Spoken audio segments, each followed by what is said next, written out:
It began with a sound no one could quite describe, deep underground. In the reinforced chambers of the Atlas Research Complex, a hum rose from the machinery that had been silent for weeks. Scientists crowded around the monitors, their eyes wide as numbers scrolled across the screens, equations aligning in ways no simulation had predicted. The portal array, a lattice of superconducting rings and gravitational stabilizers, had been designed to bend space for a fraction of a second. No one expected it to tear a hole wider than a man's body, shimmering like liquid glass, pulsing as though it had a heartbeat. For a long moment, no one spoke. The silence of all weighed heavier than the hum of the machine. Then Dr. Miriam Zhao, who had devoted 20 years of her life to theoretical physics, whispered the words that would mark the beginning of a new age. "It's open." The first seconds were filled with fear. The portal did not behave as the models predicted. Its surface rippled like water disturbed by unseen winds, flashes of colors bending in impossible ways. Beyond it, nothing could be seen, only darkness stretching in every direction. Armed security stood at the ready, their rifles steady but useless against what might emerge. Every alien civilization that monitored humanity's broadcasts later admitted the same thought ran through their minds. Fools. To them, portals were forbidden, dangerous, always ending in catastrophe. But humanity had never obeyed warnings carved by others. Where the galaxy saw danger, humans saw a door, and doors were meant to be opened. The first probes were simple machines, spheres equipped with cameras, sensors, and transmitters. One by one, they were pushed into the shimmering curtain, and one by one they vanished. For hours, the control room waited, watching static, until suddenly the feed returned. What they saw was breathtaking. A vast expanse of land that seemed to stretch forever under a violet sky. Mountains of crystalline stone pierced the horizon. Rivers glowed with a faint bioluminescence, and colossal trees reached into clouds with leaves like sheets of metal. It was a world unlike any in their catalogs, a place untouched, alien, and alive. The data confirmed what no one dare hope. This was not another star system, but another dimension, a parallel layer of existence folded beside their own. When the news broke, humanity trembled. Politicians raged. Priests warned of hubris, and common people filled the streets with both fear and celebration. But through the noise, the question that defined humanity's history returned. What comes next? Explorers volunteered in droves. Scientists begged for a chance to step through, and corporations poured endless resources into the project. Even the skeptics were drawn to it. The portal represented not only a new world, but a new frontier, and frontiers had always called to humans like a siren song. The first human to step through was Captain Elias Grant, a soldier who had seen too many wars and carried her scars with silent dignity. His boots pressed into the glowing grass as cameras recorded every heartbeat, every breath. Behind him followed scientists, medics, engineers, and dreamers. They called their landing site Threshold, a name both symbolic and practical. The ground was firm, the air breathable, and the sky filled with stars no human had ever charted. For a moment, humanity stood in two universes at once, tethered by a shimmering curtain of energy. The impossible had become real, and the world could never return to what it had been. It was not long before the truth of that dimension began to show itself. The rivers flowed not with water, but with liquid rich in elements unknown to human science, bending light as though reality itself resisted measurement. The mountains sang when the wind passed through them, low notes resonating like the organs of ancient cathedrals. Plants pulsed faintly with internal light, and even the soil seemed alive, shifting beneath their feet as though aware of their presence. The humans cataloged, tested, and studied, but for all their instruments and calculations, the most profound discoveries were found in silence, moments where they simply stood in awe at the impossible beauty around them. But beauty was never without danger. The first storm arrived without warning, rolling across the violet sky with clouds shaped like spirals, lightning arcing sideways, striking not the ground but hanging suspended in midair. It fried electronics, shattered equipment, and sent the expedition scrambling for cover. Yet when it passed, they discovered something more terrifying than weather: structures. On the horizon, half buried in crystal forests, stood towers of obsidian, carved with patterns that defied geometry. They were too precise to be natural, too old to be recent. Humanity was not the first to open a door into this world. Someone else had come before. The revelation sent ripples across Earth and the stars beyond. Alien civilizations that had dismissed humans as reckless now leaned closer, their attention fixed on a fragile species who had done what none dared. Some whisper that humans had awoken an ancient danger. Others fear they had found a prize worth killing for. But for the men and women who stood in the shadow of the obsidian towers, the truth was simpler. They were not alone. It was Grant who touched the first tower. His gloved hand brushed its surface, and for a brief second, the patterns flared with light, humming in tones that resonated in his bones. The tower responded not as a relic, but as something alive, something waiting. In that moment, the portal behind them pulsed violently, as though the worlds themselves had recognized each other. For humanity, it was a beginning of contact, not with aliens across the stars, but with intelligence dwelling in the folds of reality itself. And though fear pressed into their hearts, none turned back, because they were human, and to be human was to step into the unknown, even when it meant carrying the weight of consequences unseen. The night after the discovery of the towers, the camp at Threshold could not sleep. The shimmering veil of the portal behind them glowed faintly, a reminder of the only way home, while the alien towers loomed on the horizon like sentinels keeping secrets. Scientists huddled around readouts, trying to make sense of the strange energy still resonating through their instruments from Grant's touch. Soldiers checked and rechecked their weapons, though everyone knew bullets and rifles were useless against forces older than civilization itself. And yet, despite the fear, no one asked to return. Something in the air kept them rooted, a sense that history had shifted, and every step they took was writing a new chapter for their species. Grant sat alone near the perimeter, his helmet resting at his side, staring at the violet sky. The storm had left strange auroras shimmering above, curtains of light folding in ways that made his stomach twist if he looked too long. He lit a small burner to heat his rations, though he barely touched the food. Instead, he listened to the faint hum that seemed to come from everywhere and nowhere, as if the dimension itself breathed. He had been chosen for his steadiness, his discipline, but even he could not deny the unease gnawing at him. It was not just the towers. It was a thought that somewhere, somehow, someone else had once walked here.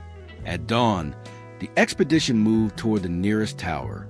Their boots pressed into the glowing grass, leaving faint trails that faded as though the world itself resisted being marked. The air grew cooler as they approached, the light dimming as if the tower swallowed brightness. Up close, its surface revealed detail no drone had captured. Carvings of spirals and fractals, shapes that seemed to shift when viewed from different angles. Dr. Zhao, her gloved fingers trembling, reached out with a scanner. The device screamed with interference before shutting down entirely. "It's alive," she whispered, though she could not explain why. Grant placed his hand against the stone again. The same hum surged through him, deeper this time, resonating in his chest until it felt like another heartbeat had joined his own. The tower responded. Lines of light unfurled across its surface like veins awakening, racing upward until the entire structure glowed against the violet sky. The sound that followed was not a roar, not a song, but something in between, low, resonant, carrying meaning that bypassed language and went straight into the mind. Every human present felt it, though none could agree on what it conveyed. Some heard a warning, others an invitation. The portal behind them flared violently, expanding and contracting as though tethered to the tower's awakening. On the other side, alarms blared through Atlas Complex, technicians shouting as they fought to stabilize the gateway. For a terrifying moment, it seemed the connection would collapse, cutting the team off forever. But just as suddenly, the turbulence ceased, the portal settling into a steady shimmer. Whatever force the tower commanded, it had not destroyed the link. It had strengthened it. That night, their dreams were not their own. Each member of the expedition awoke gasping, clutching their heads, recounting visions of endless corridors carved from the same obsidian, stretching into infinity.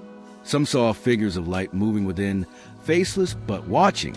Others described standing on mountains that looked down upon countless worlds, all layered like pages of a book. And though no one could explain the visions, they all carried the same lingering impression. The towers were not monuments. They were doors. Back on Earth, panic spread. Governments demanded the portal be shut down before catastrophe spilled into their world. Religious leaders called it an affront to creation, a temptation humanity was never meant to grasp. Yet even as fear mounted, billions were transfixed by the images beamed back. Towers glowing against alien skies, landscapes that defied imagination. For every warning shouted, 1,000 voices rose in wonder. And for every demand to close the gate, another demanded it stay open. Humanity had always been divided, but never before had it stood staring into another dimension, united by awe. The Council of 12, the galactic body of alien civilizations, convened an emergency session when word of humanity's discovery spread. Their networks buzzed with panic. The Xylan declared humans had doomed themselves. The Arklon warned that opening portals could awaken ancient forces that once shattered empires. Yet beneath their condemnation lay something else. Fear. For eons, they had left such experiments untouched, branding them impossible or forbidden. Humanity, in less than a century of spaceflight, had flung the door wide open. It was no longer a question of if humans would change the galaxy, but how violently. On Threshold, the expedition pressed deeper. They mapped the area around the first tower, discovering dozens more scattered across the landscape in perfect geometric alignment. When connected, the patterns stretched for hundreds of kilometers, a lattice of power resonating like the strings of a cosmic instrument. Dr. Zhao theorized it was a network, a system designed not to control this world but to connect it to others. Each tower was a node, a lock waiting for a key, and humanity, perhaps by accident, had found the key. It was Grant who voiced what they were all thinking as they stood before the towers, their lights pulsing like a heartbeat shared between worlds. "We're not the first to open the door," he said, his voice low, almost reverent. "But maybe we're the first who refused to shut it." The second week on Threshold began with a storm unlike anything the expedition had faced before. The violet sky darkened to pitch, fractured by bolts of green lightning that struck in absolute silence. Yet every impact shook the ground beneath their feet. The towers responded, their veins of light pulsing in rhythm with the storm, as if the weather itself obeyed their will. Instruments failed. Compasses spun uselessly. Even the soldiers, hardened and disciplined, tightened their grips on rifles that felt like toys in the face of such power. In the midst of it, Grant stood at the foot of the largest tower, rain soaking through his suit. The hum inside his chest grew louder, clearer, until it no longer felt alien but familiar, like the echo of a memory he'd forgotten he had. He raised his hand, and the lightning bent toward him, arcing harmlessly along the tower's surface before vanishing into the storm.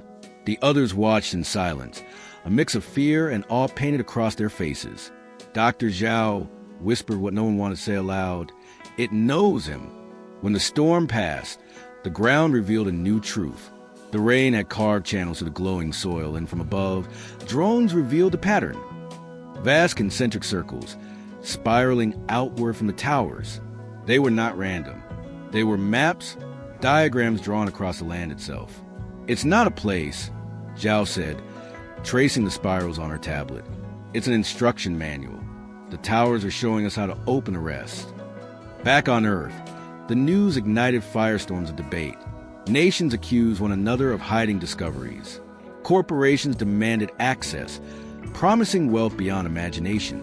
Protesters filled streets, chanting to shut down the portal before it dragged humanity into extinction. But just as many rallied in support, calling it the dawn of a new age. Humanity had always wrestled between fear and wonder, and now the two clashed more violently than ever. The portal had become a mirror, reflecting both their highest hopes and deepest terrors. Far beyond Earth, the Council of 12 grew restless. The Xylan ambassador urged immediate military action to contain humanity, warning that if the towers were awakened fully, nothing could stop what followed. The Arklon countered, arguing that intervention would only provoke the humans further. Yet none could ignore the truth simmering beneath their rhetoric. They had all feared the day when humans would stumble upon the forbidden. And now, it was too late to turn them back. On Threshold, the team made a choice.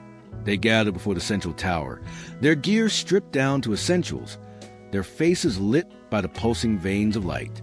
They knew that if they failed, They might never return to Earth. But each of them also knew that if they succeeded, they would be remembered as the ones who had set humanity on its boldest course. Grant placed both hands on the obsidian surface. The hums surged, filling the air, vibrating through their bones until they felt more like instruments than observers. The tower answered. The spiral patterns across the land lit up one by one until the entire plain blazed like a second sky. The other towers awakened in sequence, their light stretching upward to pierce the clouds. A dome of energy rose, enclosing the expedition, and for a heartbeat, everything went silent. Then the world shifted. The sky tore open, not with thunder, not with fire, but with the quiet inevitability of curtains being drawn.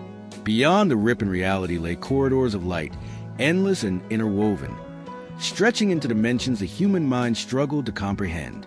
Worlds glimpsed in flashes, oceans of liquid crystal, forests where stars bloomed like flowers, cities carved into shells of titanic creatures drifting through void. The towers had not just built a portal, they had built a map to infinity. Every human in that moment felt the same thought press into their mind, not as words but as certainty. This is the path. It was always meant to be walked. On Earth, the portal flared, nearly consuming the Atlas complex. Monitors exploded with incomprehensible data. Signals from countless universes bleeding into their world. Generals shouted to shut it down, but engineers hesitated. For the first time, the portal was not a doorway. It was a bridge, and something told them that cutting it now would mean losing humanity's greatest chance forever. The Council of 12 watched the broadcast, their chambers lit by the infinite glow spilling from the threshold. Some trembled, others wept. The Archlon finally broke the silence. They are not opening the door. They are stepping into the throne room of the universe. And Grant, standing at the heart of it, felt the hum inside him shift into words. Clear, simple, undeniable. Builder, not the first, not the last, but yours is the will to continue. He closed his eyes, and for the first time since stepping through the portal, he smiled. Humanity had not just opened a passage. They had claimed the right to walk where others had feared. The final awakening came quietly, as though the universe itself paused to draw a breath. The towers stood blazing in unison, their spirals of light weaving a net that spanned the horizon. The dome surrounding the humans shimmered like liquid glass, and then it dissolved, opening into corridors of brilliance that stretched into forever. For a moment, they simply stared, soldiers, scientists, explorers, all humbled into silence. They were not looking at another world. They were looking at every world. Grant felt the pulse inside his chest rise to a steady rhythm, no longer foreign. It was as if his heartbeat had been tuned to match something older and infinitely larger. The voice that followed was not thunder, not command, but calm. Gentle as rainfall, yet carrying weight enough to press on the bones of every living thing. You are the next. You are the builders. The path was never closed, only waiting for hands bold enough to reach. Images poured into their minds. Civilizations long vanished. Architects who had built the towers across countless realms. Some had thrived for millennia. Some had destroyed themselves, but all had walked the same corridors of infinity. Humanity was not chosen. Humanity had chosen itself, by daring to open what others left sealed. That truth filled them with both pride and dread. On Earth, billions watched the live feed, their arguments and protests silenced by the impossible vistas flickering on their screens. For the first time in memory, humanity spoke in one voice, not fear or anger, but of awe. Even those who demanded the portal be closed found themselves breathless before the infinite canvas unfurling above them. The world had changed, and there would be no turning back. Far across the galaxy, the Council of 12 broke into chaos. Fleets were ordered to mobilize, but hesitation rippled through their ranks. To strike now would be to admit fear, to confirm what many already whispered, that humanity was stepping into a place none of them had dared. Some argued to welcome them, others to destroy them afraid to grow stronger, but beneath every speech lay the same unease. The humans had rewritten the rules of what was possible. On Threshold, the team stood as the corridors of light beckoned. Dr. Zhao clutched her scanner, though it was useless now, tears streaking her face as she whispered, "We're staring at eternity. Soldiers who once gripped their rifles with white knuckles let them hang loose at their sides, their fear replaced by wonder. And Grant, steady as ever, looked back at his team. "We didn't come here to stop at the doorway," he said.